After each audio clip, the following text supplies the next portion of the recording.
श्रीराम जय राम। अथ 85 सर्गः लङ्कावृतान्तकथनम्।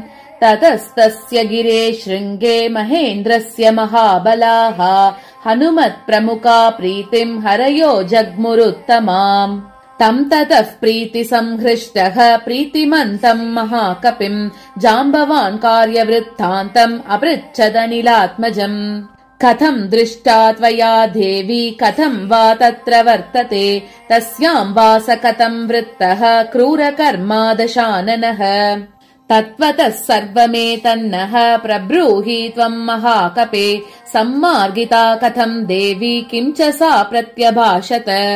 श्रुतार्ता चिन्तयिष्यामः भूयः कार्यविनिश्चयम् यश्चार्तस्तत्र वक्तव्यः गतैरस्माभिरात्मवान्। रक्षितव्यम् च यत्तत्र तद्भवान् व्याकरोतु नः स नियुक्तस्ततस्तेन सम्प्रहृष्ट तनूरुहः।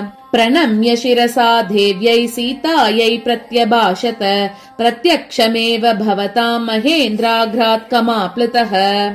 उददेर्दक्षिणम् पारम् काङ्क्षमानः समाहितः गच्छतश्च हि मे घोरम् विघ्नरूपमिवाभवत्। काञ्चनम् शिखरम् दिव्यम् पश्यामि सुमनोहरम् स्थितम् पन्थानमावृत्य मेने विघ्नम् च तम् नगम्। उपसङ्गम्य तम् दिव्यम् काञ्चनम् नगसत्तमम् कृता मे मनसा बुद्धिः वेत्तव्योऽयम् मयेति च। प्रहतम् च मया तस्य लाङ्गूलेन महागिरेः शिखरम् सूर्यसङ्काशम् व्यशीर्यत सहस्रधा। व्यवसायम् च तम् बुद्ध्वा सहोवाच महागिरिः पुत्रेति मधुराम् वाणीम् मनः प्रह्लादयन्निव। पितृभ्यम् चापि माम् विद्धि सखायम् मातरिश्वनः मैनाकमिति विख्यातम् निवसन्तम् महोददौ। पक्षवन्तः पुरा पुत्र बभूवुः पर्वतोत्तमाः चन्दतः पृथिवीम् चेरुः बाधमाना समन्ततः। श्रुत्वा नगानाम् चरितम् महेन्द्रपाकशासनः चिच्छेद भगवान् पक्षान् वज्रेणैषाम् सहस्रशः। अहम् तु मोक्षितस्तस्मात् तव पित्रा महात्मना मारुतेन तदा वत्स प्रक्षिप्तोऽस्मि महार्णवे। रामस्य च मया साह्ये वर्तितव्यमरिन्दम रामो धर्मभृताम् श्रेष्ठः महेन्द्र समविक्रमः। एतच्छ्रुत्वा वचस्तस्य मैनाकस्य महात्मनः कार्यमावेद्य तु गिरेः उरुध्यतम् च मनो मम। तेन चाहम् अनुज्ञातः मैनाकेन महात्मना स चाप्यन्तर्हितः शैलः मानुषेण वपुष्मता शरीरेण महाशैलः शैलेन च महाददौ। उत्तमम् जवमास्थाय शेषम् पन्थानमास्थितः ततोऽहम् सुचिरम् कालम् वेगेनोऽप्यगमम् पति। ततः पश्याम्यहम् देवीम् सुरसाम् नागमातरम् समुद्रमध्ये सा देवी वचनम् मामभाषत। मम भक्षप्रदिष्टस्त्वम् अमरैर्हरिसत्तम अतस्त्वाम् भक्षयिष्यामि विहितस्त्वम् चिरस्य मे। एवमुक्तः सुरसया प्राञ्जलिः प्रणतस्थितः विवर्णवदनो भूत्वा वाक्यम् चेदमुदीरयम्। रामो दाशरथिः श्रीमान् प्रविष्टो दण्डकावनम् लक्ष्मणेन सह भ्रात्रा सीतया च परन्तपः। तस्य सीता हृता भार्या रावणेन दुरात्मना तस्या सकाशम् दूतोऽहम् गमिष्ये रामशासनात् कर्तुमर्हसि रामस्य साहाय्यम् विषये सति।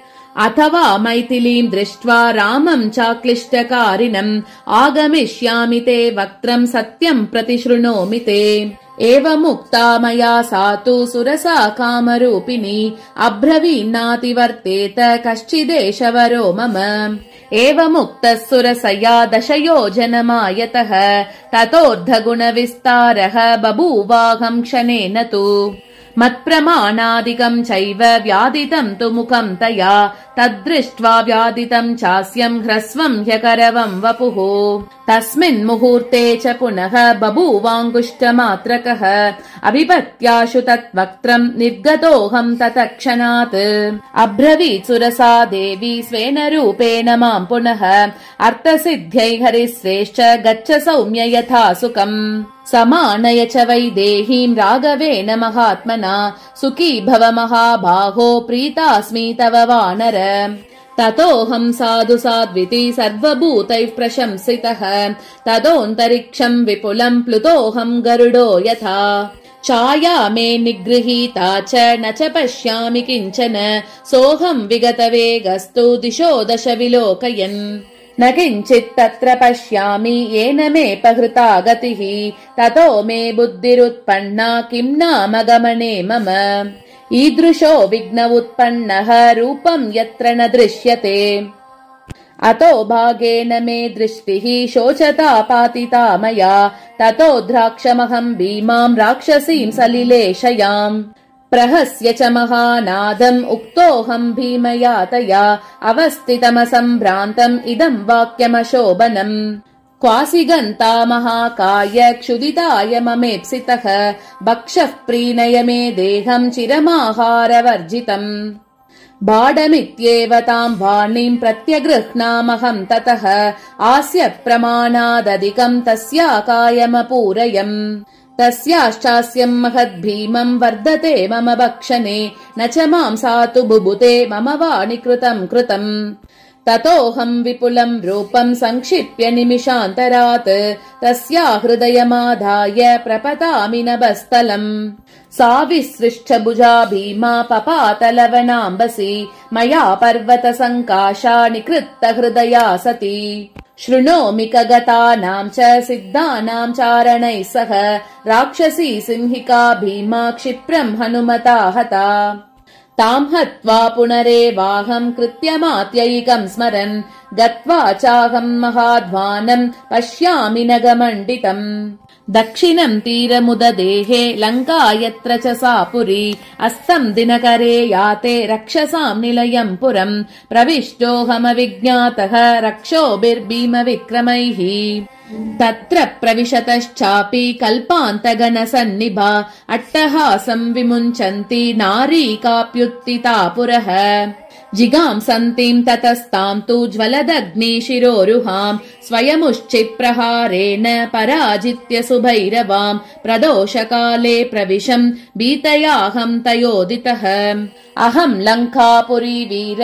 निर्जिता विक्रमेण ते यस्मात् तस्मात् विजेतासि सर्वरक्षांस्य शेषतः तत्राहम् सर्वरात्रम् तु विचिन्वञ्जनकात्मजाम् रावणान्तः पुरगतः न चापश्यम् हि सुमध्यमाम् ततः सीतामपश्यंस्तु रावणस्य निवेशने शोकसागरमासाद्य न पारमुपलक्षये शोचता च मया दृष्टम् प्राकारेण समावृतम् काञ्चनेन विचित्रेण गृहोपवनमुत्तमम् सप्राकारमवप्लुत्य पश्यामि बहुपादपम् अशोकवणिका मध्ये शिंशुपापादपो महान् तमारुह्य च पश्यामि काञ्चनम् कदलीवनम् अदूरे शिंशुपावृक्षात् पश्यामि वरवर्णिनीम् श्यामाम् कमलपत्राक्षीम् उपवासकृशाननाम् ततेकवासः संवीताम् रजोत्वस्तशिरोरुहाम्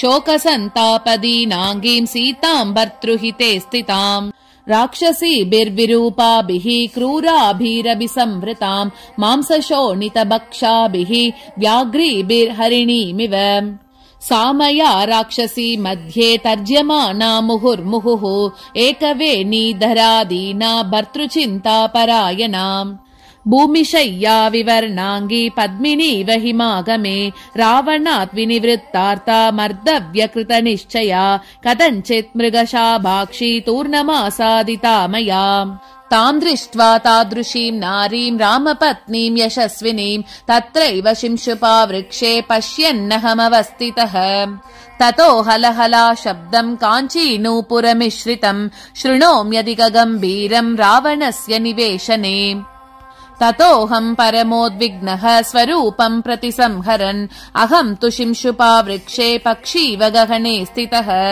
ततो रावणदाराश्च रावणश्च महाबलः तं देशं समनुप्राप्ता यत्र सीताभवत् स्थिता। तद्दृष्ट्वा तवरारोहा सीता रक्षो गणेश्वरम् सङ्कुच्योरुस्तनौ पीनौ बाहुभ्यां परिरभ्य च वित्रस्तां परमोद्विग्नां वीक्षमाणां ततस्ततः त्राणं किञ्चिदपश्यन्तीं वेपमानां तपस्विनीम्। तामुवाच दशग्रीवः सीतां परमदुःखिताम् अवाक्षिराः प्रपतितः बहुमन्यस्व भामिनी। यदि चेत्त्वं तु दर्पान् मां नाभिनन्दसि गर्विते 2 मासावन्तरं सीते पास्यामि रुदिरं तव। एतत् श्रुत्वा वचस्तस्य रावणस्य दुरात्मनः उवाच परमक्रुद्धा सीता वचनमुत्तमम्। राक्षसादमरामस्य भार्याममिततेजसः इक्ष्वाकुकुलनाथस्य स्नुषां दशरथस्य च अवाच्यं वदतो जिह्वा कथं न पतिता तव। किं स्विद्वीर्यं तवा नार्य यो मां भर्तुरसन्नितौ अपहृत्यागतः पाप तेनादृष्टो महात्मना।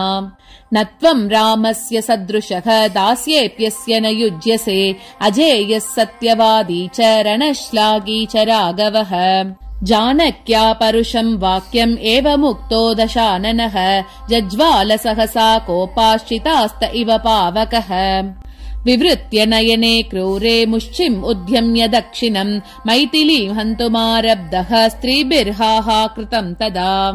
स्त्रीणां मध्यात् समुत्पत्य तस्य भार्या दुरात्मनः वरा मन्दोदरी नाम तया स प्रतिषेधितः। उक्तश्च मधुरां वाणीं तया स मदनार्दितः सीतया तव किं कार्यं महेन्द्र समविक्रम। देवगन्धर्वकन्याभिः यक्षकन्याभिरेव च सार्धं प्रभोरमस्वेह सीतया किं करिष्यसि। ततस्ताभिः समेताभिः नारीभिः स महाबलः प्रसाद्य सहसा नीतः भवनं स्वं निशाचरः। याते तस्मिन् दशग्रीवे राक्षस्यो विकृताननाः सीतां निर्भर्त्सयामासुः वाक्यै क्रूरैः सुदारुणैः। तृण्वद्भाषितं तासां गणयामास जानकी तर्जितं च तदा तासां सीतां प्राप्य निरर्थकम्। वृदा गर्जितनिश्चेष्टा राक्षस्य पिशिताशनाः रावणाय च शंसुस्ताः सीता व्यवसितं महत्। ततस्ता सहिता सर्वा विहताशा निरुध्यमाः परिक्षिप्य समन्तातां निद्रावशमुपागताः। तासु चैव प्रसुप्तासु सीता भर्तृहिते रता विलप्य करुणं दीना प्रशुशोच सुदुःखिता। तासां मध्यात् समुत्थाय त्रिजटा वाक्यमब्रवीत् आत्मानं कादत क्षिप्रं न सीता विनशिष्यति जनकस्यात्मजा साध्वी स्नुषा दशरथस्य च। स्वप्नो ह्यत्यमया दृष्टः दारुणो रोमहर्षणः रक्षसां च विनाशाय भर्तुरस्याजयाय च। अलमस्मान् परित्रातुं राघवाद् राक्षसी गणम् अभियाचाम वैदेहीम् एतद्धि मम रोचते। तस्याह्येवं विध स्वप्नः दुःखिताया प्रदृश्यते सा दुःखैर्विविधैर्मुक्ता सुखमाप्नोत्यनुत्तमम्। प्रणिपात प्रसन्ना हि मैथिली जनकात्मजा।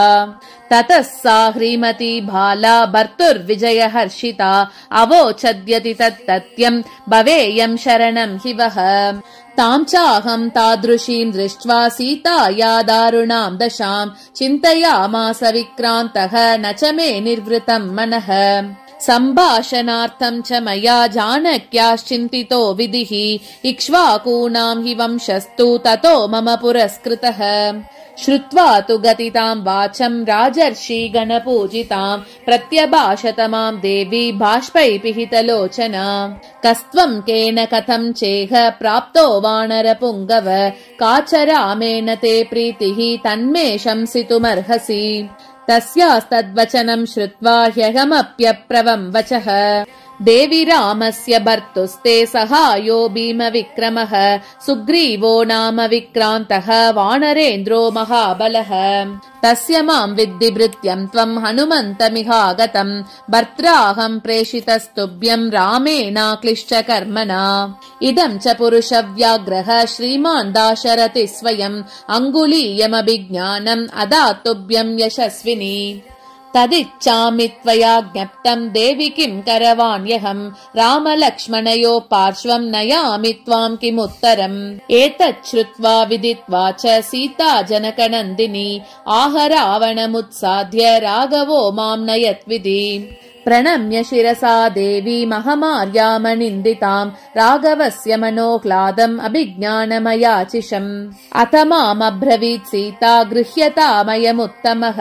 मणिर्येण महाबाहु रामस्त्वाम् बहु मन्यते इत्युक्त्वा तु वरारोहा मणिप्रवरमद्भुतम् प्रायच्छत् परमोद्विग्ना वाचा मां सन्निदेशः ततस्तस्यै प्रणम्याहम् राजपुत्रै समाहितः प्रदक्षिणम् परिग्रामन् निघाभ्युद्गतमानसः उक्तोऽहम् पुनरेवेदम् निश्चित्य मनसा तया हनुमन् मम वृत्तान्तम् वक्तुमर्हसि राघवे यथा श्रुत्वैव न चिरातावुभौ रामलक्ष्मणौ सुग्रीवसहितौ वीरौ उपयोताम् तथा कुरु यद्यन्यथा भवेतेदत् द्वौ मासौ जीवितम् मम न माम् द्रक्ष्यति काकुत्स्थः म्रिये साहम् मनातवत् तच्छ्रुत्वा करुणम् वाक्यम् क्रोधो मामभ्यवर्धत उत्तरम् च मया दृष्टम् कार्यशेषमनन्तरम् ततो वर्धतमेकायः तथा पर्वतसन्निभः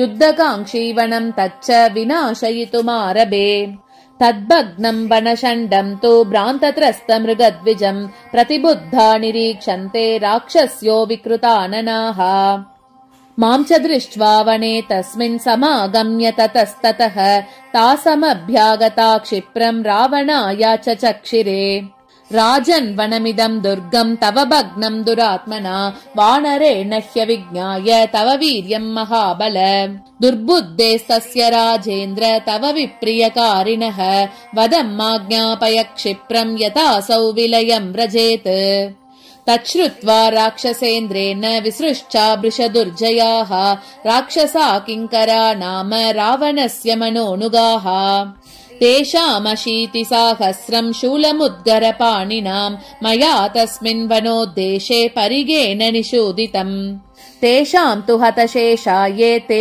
गत्वा लघुविक्रमाः निहतम् च महत्सैन्यम् रावणाय च चक्षिरे ततो मे बुद्धिरुत्पन्ना चैत्यप्रासादमाक्रमम् तत्रस्तान् राक्षसान् हत्वा 100 स्तम्भेन वै पुनः ललामभूतो लङ्कायाः स च विध्वंसितो मया ततः प्रहस्तस्य सुतम् जम्बुमालिनमादिशत् राक्षसैर्बहुभिः सार्धम् घोररूपैर्भयानकैः तमहम् बलसम्पन्नम् राक्षसम् रणकोविदम् परिगेणातिघोरेण सूदयामि सहानुगम् तच्छ्रुत्वा राक्षसेन्द्रस्तु मन्त्रिपुत्रान् महाबलान् पदातिबलसम्पन्नान् प्रेषयामास रावणः परिगेणैव तान् सर्वान् नयामि यमसादनम् मन्त्रिपुत्रान् हतान् श्रुत्वा समरे लघुविक्रमान् पञ्चसेनाक्रगान् शूरान् प्रेषयामास रावणः तानहम् सह सैन्यान् वै सर्वानेवाप्य सूदयम् ततः पुनर्दशग्रीवः पुत्रमक्षम् महाबलम् बहुभिः राक्षसैः सार्धम् प्रेषयामास रावणः तम् तु मन्दोदरी पुत्रम् कुमारम् रणपण्डितम् सहसाकम् समुद्क्रान्तम् पादयोश्च गृहीतवान् चर्मासीनम् शतगुणम् भ्रामयित्वा व्यपेशयम् तमक्षमागतम् भग्नम् निशम्य सदशाननः तत इन्द्रजितम् नाम त्विदीयम् रावणः सुतम् व्याधिदेश सुसंवृद्धः बलिनम् युद्धदुर्मदम् तच्चाप्यहम् बलम् सर्वम् तम् च राक्षसपुङ्गवम् नष्टौजसम् रणे कृत्वा परम् हर्षमुपागमम् महता हि महाबाहुः प्रत्ययेन महाबलः प्रेषितो रावणेनैव सह वीरैर्मदोत्कटैः सोऽविषह्यम् माम् बुद्ध्वा स्वसैन्यम् चावमर्दितम् भ्रामेणास्त्रेण स तु माम् प्राबध्नाश्चादिवेगितः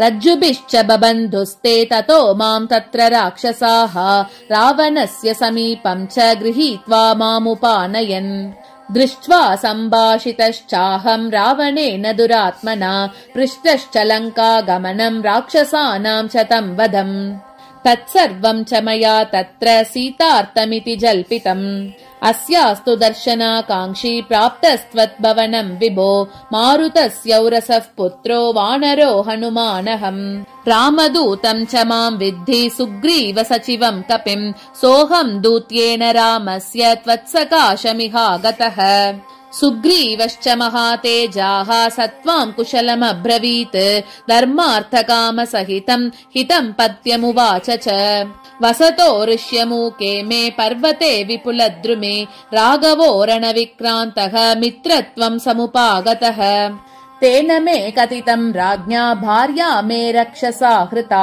तत्र साहाय्यमस्माकम् कार्यम् सर्वात्मना त्वया मया च कथितम् तस्मै वालिनश्च वधम् प्रति तत्र साहाय्यहेतोर्मे समयम् कर्तुमर्हसि वालिना हृतराज्येन सुग्रीवेन सह प्रभुः चक्रेऽग्नि साक्षिकम् सख्यम् राघवः सह लक्ष्मणः तेन वालिनमुत्पाट्य शरेणैकेन संयुगे वानराणाम् महाराजः कृतः स प्लवताम् प्रभुः तस्य साहाय्यमस्माभिः कार्यम् सर्वात्मना त्विह तेन प्रस्तापितस्तुभ्यम् समीपमिह धर्मतः क्षिप्रमाणीयताम् सीता दीयताम् राघवाय च यावन्न हरयो वीरा विधमन्ति फलम् तव वानराणाम् प्रभावो हि न केन विदितः पुरा देवतानाम् सकाशम् च ये गच्छन्ति निमन्त्रिताः इति वानरराजस्त्वामाहेत्यभिहितो मया मामैक्षत ततः क्रुद्धः चक्षुषा प्रदहन्निव तेन वध्योऽहमाज्ञप्तः रक्षसा रौद्रकर्मणा मत्प्रभावमविज्ञाय रावणेन दुरात्मना ततो विभीषणो नाम तस्य भ्राता महामतिः तेन राक्षसराजोऽसौ याचितो मम कारणात् नैवम् राक्षसशार्दूल त्यज्यतामेष निश्चयः राजशास्त्रव्यपेदो हि मार्गः संसेव्यते त्वया दूतवध्या न दृष्टा हि राजशास्त्रेषु राक्षस दूतेन वेदितव्यम् च यथार्थम् हितवादिना सुमहत्यपराधेऽपि दूतस्यातुल विक्रम विरूपकरणम् दृष्टम् न वदोऽस्तीह शास्त्रतः विभीषणेनैव मुक्तः रावणः सन्दिदेशतान् राक्षसानेददेवास्य लाङ्गूलम् दह्यतामिति ततस्तस्य वचः श्रुत्वा मम पुच्छम् समन्ततः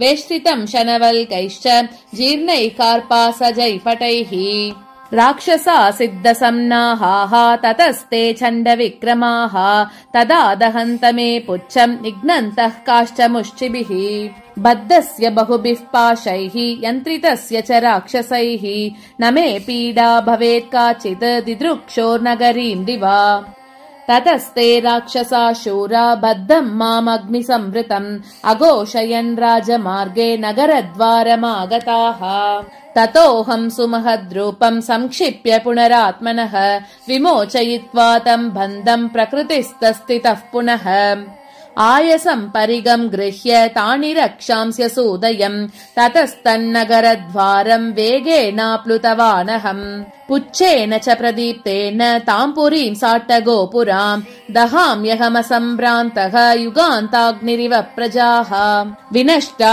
जानकी व्यक्तम् न ह्यदग्ध प्रदृश्यते लङ्कायाम् कश्चिदुद्देशः सर्वा भस्मीकृता पुरी दहता च मया लङ्काम् दग्धा सीता न संशयः रामस्य हि महत्कार्यम् मयेदम् विदतीकृतम् इति शोकसमाविष्टः चिन्तामहमुपागतः अताहम् वाचमश्रौषम् चारणानाम् शुभाक्षराम् जानकी न च दग्धेति विस्मयोदन्तभाषिणाम् ततो मे बुद्धिरुत्पन्ना श्रुत्वा तामद्भुतां गिरम् अदत्ता जानकीत्येव निमित्तैः शोभलक्षिता दीप्यमाने तुलाङ्गूले न मां दहति पावकः हृदयं च प्रहृष्टं मे वातासुरभिगन्धिनः तैर्निर्मितैश्च दृष्टार्थैः कारणैश्च महागुणैः ऋषिवाक्यैश्च सिद्धार्थैः अभवं हृष्टमानसः पुनर्दृष्ट्वा च वैदेहीं विसृष्टश्च तया पुनः